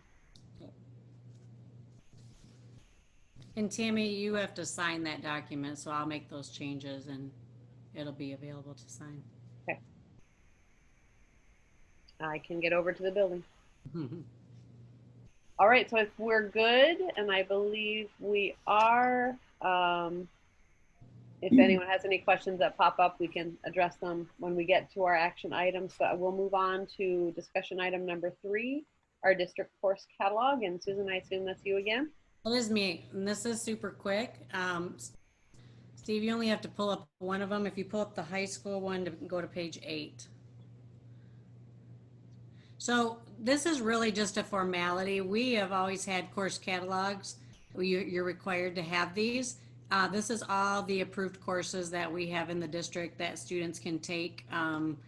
They used to only require you to have a high school document, but now they require you to have a kindergarten all the way through. So if you noticed, our elementary one is super basic because it pretty much is, you know, basic what we offer for students. But the only thing that's changing in these documents is the wording that I've highlighted in blue.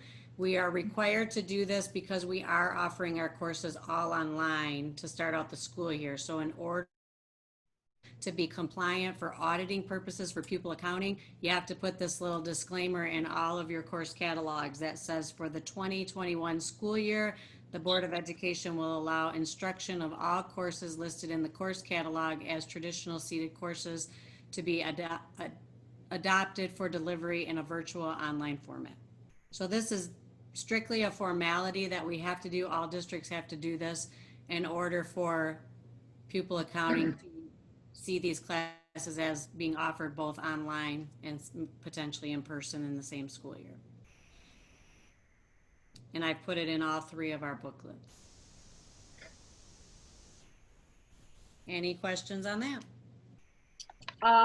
The only question I have is if we are moving forward with the proposed policy change under curriculum development to incorporate language about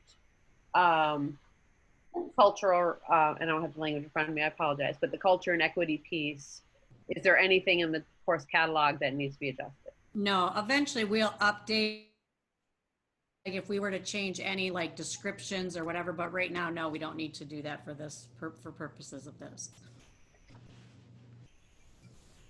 Seems pretty straightforward. Other board members, any questions? Seeing heads shake and nobody talking, so we will move on to, speaking of policy changes, item number 4. Molly, if you'd like to walk us through. Absolutely. So the list is short right now. I got a question before we start, Molly. Sorry to interrupt you. Yeah, so I mean, question about the, I'll wait for us to go back on the screen here. Sorry, I didn't know if there was something in the share.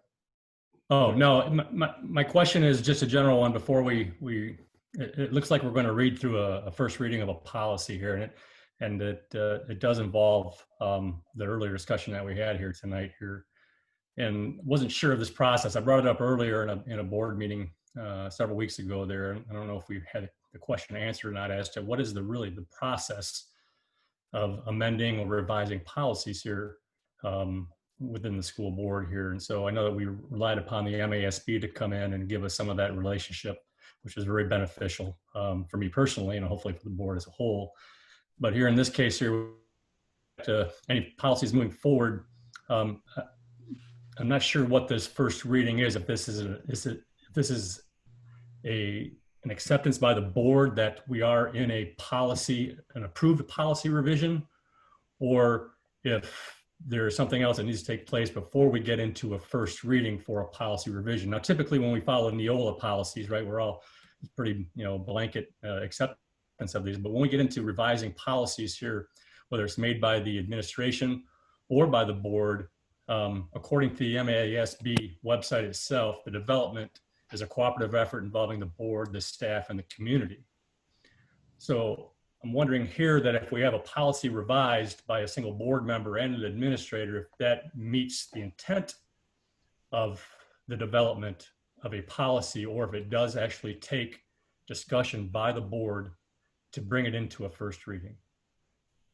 Well, Molly, you can address that, but policy and personnel has discussed and reviewed the language, and which was, and so what, do you want to walk through that process, Molly? Right. So quite often, Greg, it is recommendations from Neola based on changes that, because of changes in statute or regulations that we need to make to update our policies. The ones for these revisions are coming, the recommendations from the Haslett Voices for Change group. They were reviewed. I know Cami was part of the discussion and Tammy was part of the original meeting and the discussion. Our administrators also looked them over. And so there were several people, members of the board, who were involved in looking at these proposed changes. So what we've talked about as a committee, even going forward after you raised your question, was trying to set up some sort of schedule for the policy and personnel committee to be able to pick a piece of our policy manual, and for us to kind of divide it up, see if there were any policies where we had questions or we felt like we needed clarifications to where we could come forward in the future, like moving forward, to propose some changes as well. So we haven't talked about an additional step that would need to come for, other than coming from the policy and personnel committee, that would need to be taken, another action that would need to be taken by the board to bring it forward for a first reading. So I don't know. But I think that's critical here, because you have just a portion of the board now that's operating at the foundation, I think, of what the true mission of the board is, and that is, ensuring that the policies and the curriculum are addressed properly here. This is a very important issue that we're getting ready to discuss, and I think that all board members should have that opportunity, as well as from the staff and the community, per the MASB's recommend, to make sure that the revisions made to this policy before we get into first reading have been thoroughly addressed and vetted. And that is why we have a procedure where we read everything twice before we even take action.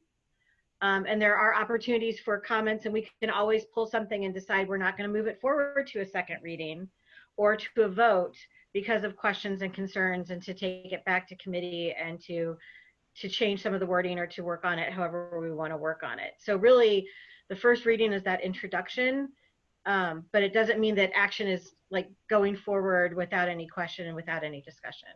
Yeah, and I'm comfortable with that as long as maybe we can get that's that step you're talking about, or at least more definition in our own policies, because there's absolutely, we don't have anything that really spells out that procedure, I think, specifically like that. So. Right. Except that, I mean, under Open Meetings Act, we can't, this is the forum for having a board discussion, right? So this is how we bring things forward, whether it's an idea from one person, it's an idea from a committee, it's a question that's percolating out in the community. This is the process, and it's sanctioned or statutorily required, frankly. Well, okay, if it is statutorily required, then I understand that. But again, this is why we have our subcommittees, though, is to bring forth these issues here, so we're not in that quorum to address this proposed language. I mean, this is critical stuff here, like I said, that we're talking about here. And again, wanting to make sure we get it right. And this is what we've used our subcommittees for in the past, is to share what the other subcommittee is doing here and getting some input and perhaps, you know, providing some direction here before we get to a point of formality like we are here in a first reading. And Greg, I have said an oversight, Greg, that it didn't come up in finance because it's all been reopening plan. Like that's all we're leaving right now. So you're right. Typically it would come before both committees. And I will say, this is the first policy in a while, at least as long as I have been chair of policy and personnel, where it's not a recommended change coming from Neola and based on statute or based on change in regulations, like our other two that are on our list are. So I think, you know, we both have committee meetings scheduled this next week, and you know, it's Karen's agenda, but I think however you guys, and if there are changes, then we can come back and make those changes and do a new first reading of that 24th, and then move forward with the second reading on the other two, if that's the decision that same night. And we can just change the timeline a little bit on those if there are changes that the committees decide they want to make. Yeah, and I guess I view this first reading as simply a notice to the community that there's a change being considered. Right. I think it's perfectly appropriate for us to have a full board conversation about it, perhaps at the next board meeting. I don't think there's anything in the procedures that states that you have to do a second reading at the very next board meeting and that you have to take a vote at the board meeting after that. We control the process. And this is the first notice for anybody, the board included, to weigh in on what we think about the language change and whether we think it's appropriate.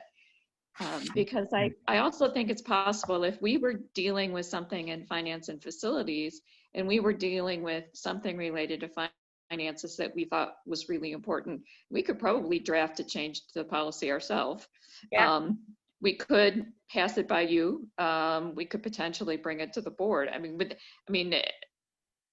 So I'm okay. I mean, I think we can handle it how we progress, the way the board thinks is appropriate from this step forward, because we could hold it. We could sit on it and try to seek more public comment and have a discussion of it at the board before we decide that it's ready for a second reading.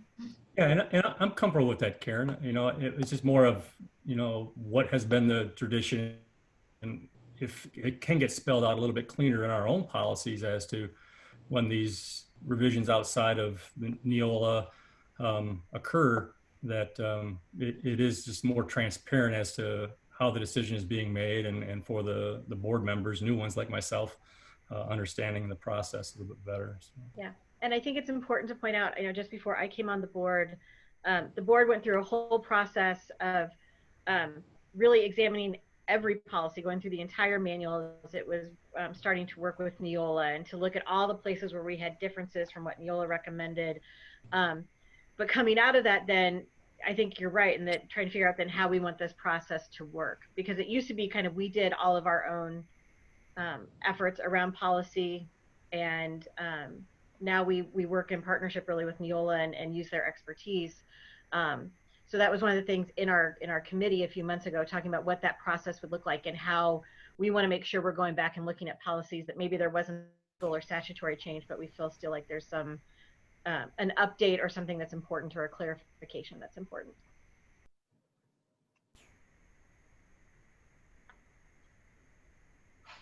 Great. Thank you, Greg, for raising those questions. Yep. You ready, Tammy? I think so. Okay. So the first policy where we're recommending, or where we're putting forward revisions, this is in policy 2210, which is curriculum development. We're adding language to 2 points where it states the board directs that the curriculum of this district, under the first bullet, we're changing it to say provide grade appropriate instruction on career development and respect for cultural differences in each grade level from kindergarten through 12th grade. And then in point F, we are adding language at the end so that the bullet point would read provides a strategy for continuous and cumulative learning through effective articulation at all levels, particularly of those skills identified as essential in life skill roles, including understanding unconscious bias and microaggressions as pivotal life skills. So again, seeing 2 of the points that were shared with us by the Haslett Voices of Change this evening. So that is a policy revision to 2210. Policy 2266 would be new. It's Title IX regulations, non-discrimination on the basis of sex in education programs or activities. And this one is, I'm going to pull it up, sorry. Based on the new regulations that were put out by the U.S. Department of Education around Title IX. And so it's easier, you'll see below policy 5517.02, Title IX regulations, sexual violence. For this reading, it's to rescind it. It was better to adopt a new policy, which is policy 2266, and rescind the old policy simply because there were quite a few changes in definitions and terminology used in the regulations. And it would have been much more complicated and much more likely to make errors to be in compliance with the U.S. Department of Education with the new Title IX rules if we tried to make revisions to the old policy. So in particular, the new policy lays out the process that the district will follow if there have been allegations of sexual harassment and also of sexual assault. So what the process is, how a student or a staff member makes a report, how that report will be followed through by the district.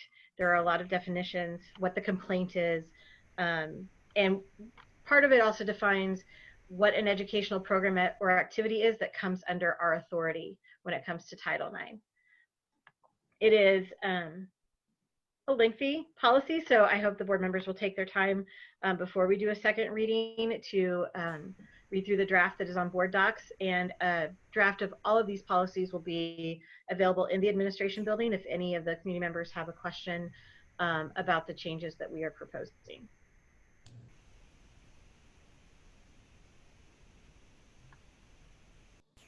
Excellent. Thank you very much. Any questions about either, well, I say either of the 3 changes. It's really 2 changes because one is substituting out for the other.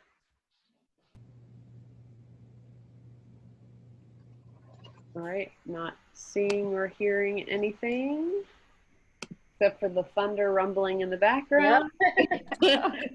Storms are coming. So let's move this along. Let's head over to board reports. Policy personnel. Since you have the mic, Molly, you want to get going? So when we met on July 29th, we spent most of our time talking about the responsive return plan as it was being discussed at the time before we voted last Monday. including just feedback on the different proposals, the comments that we heard at the board meeting the previous Monday. And then we also discussed these policies, proposed policies. We gave an update on the changes to Title IX and why we would be going forward with the first reading for a new policy and rescinding the others. And we also had a brief update from Ms. Gillings and Ms. Wheeler about the suggested changes from Haslett Voices for Change. Any questions?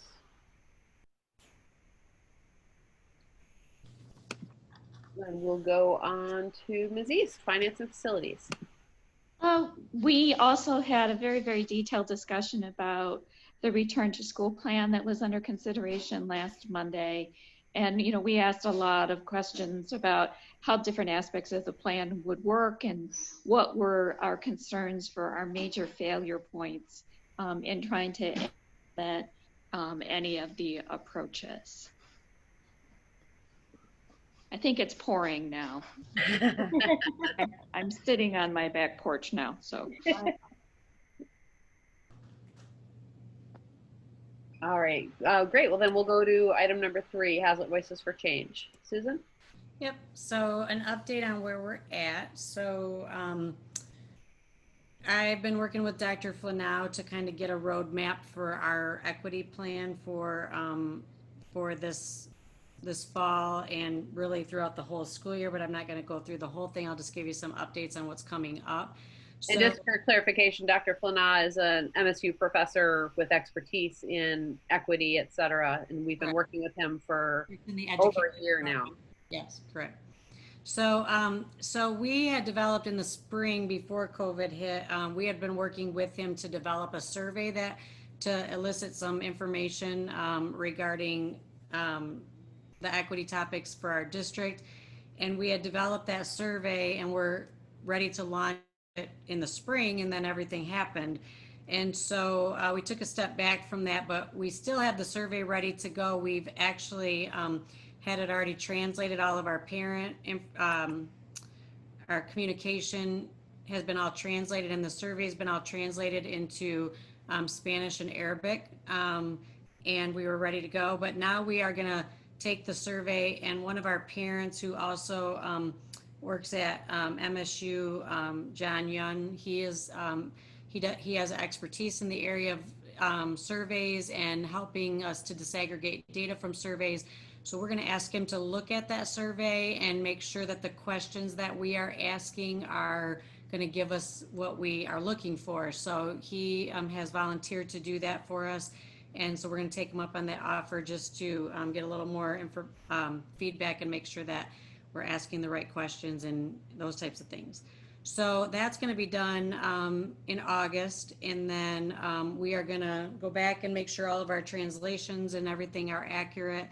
And then we're hoping to send out the emails to solicit both feedback on the survey and to look for people that potentially might want to be part of committees that we will be organizing. So we're looking at deploying that sometime at the end of August or very early in September. And then we have an idea of finalizing the selection for our equity planning committees sometime in mid-September. We'll do that in conjunction with Dr. Flanow. And then we've coordinated, we're starting to coordinate a few meetings with him that would take place in October and November that would include both committee work and our administrative team doing some work as well. So, and then we're hoping to have a draft for public discussion sometime in late November or early December of the results of our survey and the committee planning, the planning for the equity plan that we've done so far. So that's kind of our timeline for first semester that we have with him. Also, or included, or also as part of that work that we're doing, we are working with Dr. Flanow to set up some PD dates that he will do a full day PD with our teachers to have conversations around critical self-reflection on personal biases and to re-examine the role of schools as a social institution in a broader system of oppression and marginalization. So those are some topics that he's already sort of dabbled in with our high school staff, but we want to get all of our district staff involved in some of those conversations. And then he will also do some 1-hour sessions. He's proposing to do 3 1-hour sessions with our high school and our middle school, and then 2 after-school sessions for each of the elementary schools, and they would focus on building specific action plans that are related to equity and inclusion. So that's sort of what we've drafted up so far for our work this year, and we're just kind of putting some dates on that and trying to get that formalized so that we can share those dates out with staff and do that planning. Also, as part of our equity work, each one of our buildings ran a book club over the summer. And I think I talked about this in our committee meetings, but we all landed on the same book, ironically, because I don't think anybody really talked to each other, but we all landed on the same book. They read White Fragility, and my understanding from all of the book clubs that were going is that they had amazing discussions around that book, and it was very productive, and they're looking at doing another book. I don't know that they've decided on those books, but the discussions have been very rich and powerful around that book. So that's our work with equity this summer and moving into the fall. Any questions?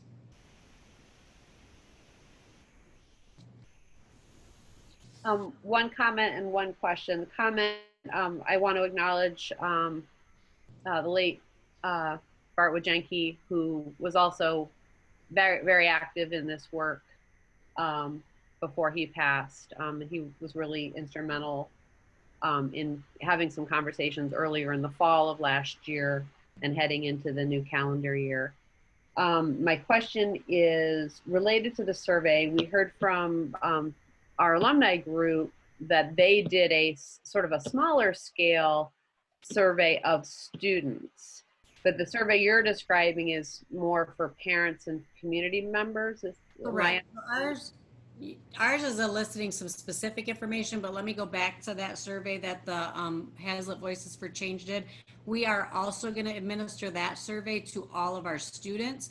Originally, we had talked about doing that this summer, but after talking with Dr. Flanow, we came to kind of a aha moment that we want to make sure that all of our students, or as many as possible, take that survey. So once we give them a device and we're back in school, we are going to have teachers kind of explain that survey and take that survey so that we can get a broader scope. We were afraid that if we did it over the summer, we might lose a lot of input from students. So we want to get the full scope. And so we will probably be doing that one early in September. And we will share that information with parents as well. So I will be reaching out to Jackie. Jackie, I think you're still on the call to get the questions that they asked, because we did decide that we want to use the exact same questions that they asked. Perfect. Thank you very much. Other questions? All right, wonderful. A lot of important work going on. So items from board members.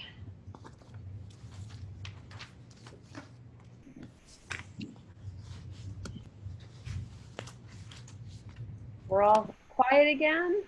I'll echo Mr. Cook's appreciation and congratulations to our staff in getting our 2020 graduates with their diplomas officially conferred, and wonderful, bright, sunny day out on the stadium field on yesterday. When was that?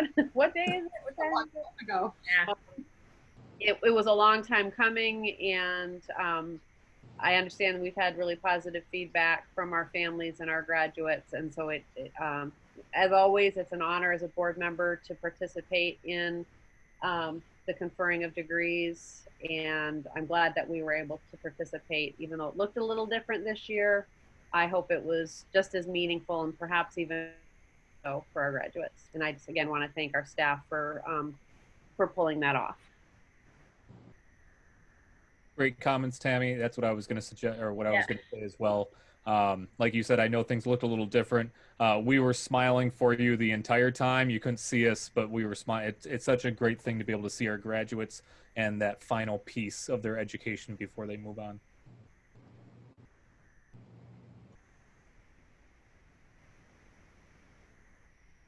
And we missed the hugs for those graduates that we know. And we know you did too. All right, well, I think we are ready to move into our action items. We'll do these individually.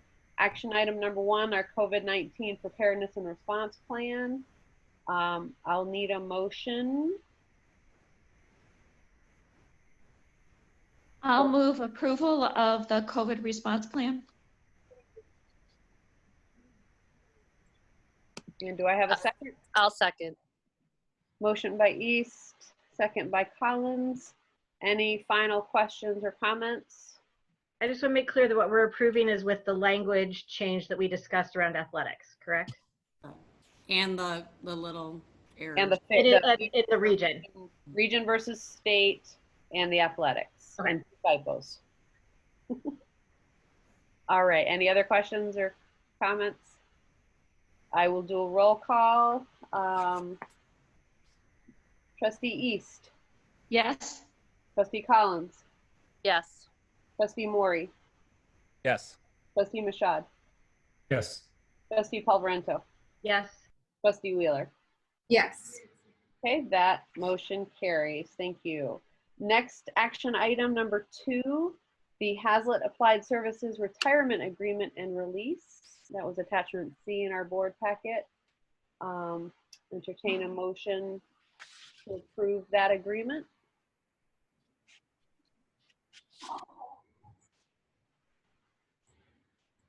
I Anyone? move we approve the Haslett Applied Services Retirement Agreement and Release. I second. All right, motion Palvarento, second Maury. Any questions or comments? The rain has hit me here a little further east than Karen, so we'll move along. Trustee Wheeler. Yes. Trustee East. Yes. Trustee Collins. Yes. Trustee Maury. Yes. Trustee Mashad. Yes. Trustee Palvarento. Yes. Motion carries. Thank you. Moving on to our consent agenda. 6 items. I'll read through those quickly. First is approval of the minutes from July 27, 2020 regular board meeting. Second, approval of the minutes from our July 29th Policy and Personnel Committee meeting. Number 3, minutes of the July 30th Finance and Facilities Committee meeting. Item number 4, approval of the minutes from the August 3rd special board meeting. Item number 5, approval of personnel recommendations in hiring 4 new teachers. Item number 6, the winter tax certification, which was attachment D in our packet. Does anyone need any of those 6 items pulled for further conversation or clarification? Not hearing or seeing any requests for that, so I'll entertain a motion to approve the consent agenda.